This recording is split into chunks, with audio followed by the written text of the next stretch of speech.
Hi, I'm Bob Holcomb from Apex Automotive in Great Barrington, Massachusetts. We're going to talk about the gasoline in your car and how to tell if your gasoline is bad. One of the ways to tell if your gasoline is bad is the odor. Gasoline has a distinct odor. The hydrocarbons that evaporate off the top of the gasoline smell like gasoline. If it smells an error or has a foul, stale smell to it, I guess it just comes from experience if you have good gasoline by smell or not.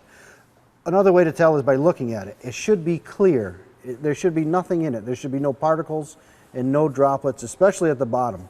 Most of your particles will settle quickly to the bottom as the gasoline, the molecules are very thin. Your car will tell you if you have bad gasoline simply by putting on your check engine light.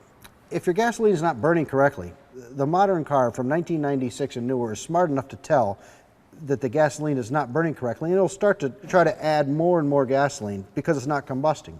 As it adds more and more gasoline, the car will run poor, and your check engine light will come on. Certain codes that your car gives will tell us if we had bad gasoline. One of the codes could be P0171, but that type of diagnosis is better left to the professional. It's always a good idea to get your gasoline from the same gas station each and every day.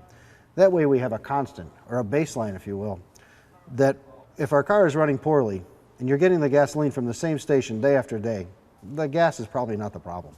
And those are a few tips on how to tell if your car may have bad gas. I'm Bob Holcomb from Apex Automotive in Great Barrington, Massachusetts.